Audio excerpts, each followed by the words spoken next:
all'unisono. Sento amore, accoglienza, tutto quello che ho sempre cercato. Per questo ho deciso di manifestarmi a voi stasera. Per questo. Vi chiedete chi io sia? Io sono lo spirito che protegge le case napoletane. Per anni ho albergato nelle case di Napoli, finché c'era l'amore nell'unione familiare, la condivisione, finché tutte queste cose non hanno lasciato il posto all'egoismo e all'indifferenza. Da quel momento ho deciso di rifugiarmi qui, in questo luogo meraviglioso, sacro e magico allo stesso tempo. Sapete, questo luogo è uno dei tesori più antichi e preziosi della nostra città. Fu voluto da re Carlo d'Angiolini e fu realizzato tra il 1382 e il 1400. Questo chiostro dove ci troviamo è il chiostro detto delle statue. Queste statue che vedete furono salvate dalla chiesa di San Sebastiano quando distrutta nel 40. Qui vi hanno soggiornato uomini illustri come San Tommaso d'Aquino, Giordano Bruno, e si possono ancora vedere e visitare le loro celle. In questo posto io ho trovato e sto sempre, anche nella mia vita pellegrina, ai dolori della mia vita. Sapete, io sono vissuta all'inizio del 1400 sotto re Alfonso d'Aragona. Ero figlia di un ricco mercante di stoffe. Il mio nome era Caterinella Frezzi. La mia unica colpa fu quella di innamorarmi di un giovane di diverso ramo sociale. Stefano si chiamava, Stefano Marino. Lui, un semplice garzone, ma dall'animo nobile e bello come il sole. Il nostro amore fu subito contrastato dalla nostra famiglia. Infatti ci vedevamo di nascosto. Sapete che io abitavo poco distante da qui, e da casa mia, dalla mia camera da letto, di notte raggiungevo un terrazzo e lui, saltando su tutti i tetti delle case, mi raggiungeva e lì rubavamo attimi di paradiso all'inferno quotidiano delle nostre vite. Ma una notte fumo colti di sorpresa in un agguato. Degli uomini mascherati presero Stefano alle spalle e lo precipitarono nella pubblica via. Il suo corpo rimase lì per giorni. Nessuno lo portò via. Io persi completamente il senno e cominciai a vagare per la città finché la mia famiglia non mi richiuse in un convento di suore. Lì fui accudita, amata, mi votai dalla Madonna e lì nacque il frutto del nostro amore tormentato.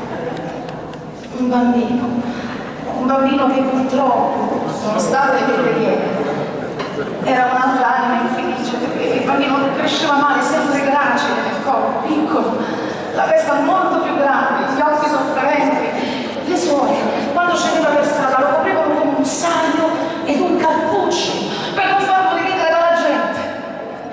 Adesso non vorrei parlare di lui perché, sapete, il suo spirito ancora aleggia in questi luoghi e chissà, potrebbe comparire da un momento all'altro.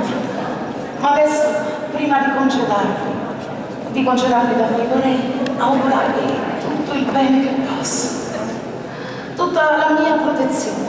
Sapete, le famiglie che mi hanno accolto difficilmente mi hanno visto in queste fattezze. Qualcuno mi intravedeva così tra le tende di casa nei pomeriggi assolati. Per questo mi chiamavano Bella Ambriana, la bella del pomeriggio, la bella meridiana. E a casa, anche quando non mi vedevano fisicamente, non vedevano le mie fattezze, sentivano la mia presenza, c'era sempre un posto a tavola per me. Il padrone di casa, quando si ritirava la sera, salutava la casa e me con questo saluto: buonasera, Bella Adriana! Vorrei sentire ancora quel saluto da voi, per augurarvi tutto il bene di questo mondo. Vi prego, ditemelo: buonasera, Bella Adriana! Buonasera, Bella Adriana!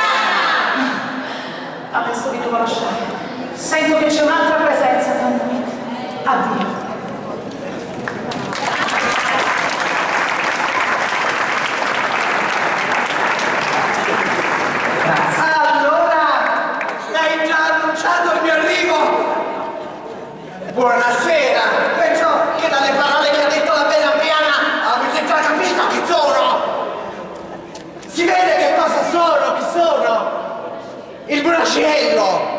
Buonasera, amici di Teatro in Pillole, benvenuti nel mio regno. È scappata la bella Embriana? Non è stato facile per lei la vita. Credo che sono nato così strano per tutte le lacrime che ha versato quando mi aspettava. Sono cresciuto proprio in quel convento. Ero un neonato piccino, con questi grandi occhi sgomentati e questo viso pallido. Le sembrava strano a Caterinella di avere un bambino così, da un uomo così bello come era stato Stefano.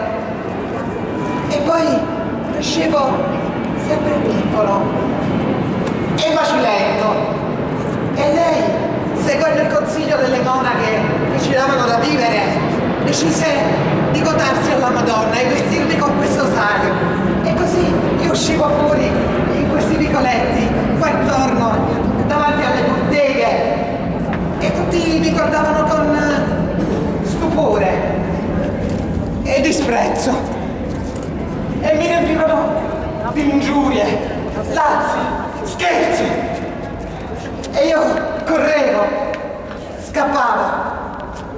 Soprattutto i miei zii e i miei cugini, Frezza, mi riempivano di parole cattive. E io ho sviluppato quest'anima un po' maliziosa, un po' impertinente, un po' dispettosa. Ma poi hanno cominciato ad attribuirmi poteri magici. Pensavano che io portassi il male. Mi attribuivano le carestie, la mala salute, la mala sorte dei negozi, il rincaro del pane, o che quando toccavo i cani gli facevo venire la rabbia, o le acque le facevo imputridire, perché se mettevo il cappello nero, come spesso facevo, sembravo uno spettro che portava la malaventura. E tutti mi inseguivano con bestemmie e maledizioni e io scappavo sempre, inseguito dalle bucce della frutta marcia e dal fango della terra, finché un brutto giorno, scomparvi. Nessuno sa che fine feci. Invece a Napoli lo sanno bene, mi trasformai in uno spirito. Probabilmente qualcuno di voi ha avuto modo di conoscere gli effetti del mio venire nelle vostre case. A voi per esempio, è mai capitato, signora, mentre stavate preparando una frittata, di scottarvi la mano? Ero io! Sono stato io! E a voi, bella signora, è mai capitato che mentre stavate cucendo un calzino per rammentare al vostro marito vi siete punta il dito? Sono stato io! Sì, sono stato io! E a voi è mai capitato, mentre portavate il caffè alla vostra consorte, a letto, che si è rovesciato e ha dato tutto per terra, sono stato sempre io? E a voi è mai capitato di sentire come dei fruttini sulla faccia? Sì, sono stato io! E a voi è mai capitato di sentire nel sonno una mano leggiare i capelli? Sono stato sempre io! E a voi è mai capitato di sentire una patatina sul sedere? Sì. Ma stasera voglio rivelarvi che io non faccio solo dispetti. Si dice che il monacello, come appezzettisce, arricchisce. Il monacello può portare anche la prosperità, la felicità, la buona sorte. E per gli amici di Teatro in Pillole, grazie a Stefano Russo che mi ha promesso una notte d'amore. Stasera indosserò il cappello rosso, il cappello della felicità, della prosperità. Toccate questo cappello e avrete tanta,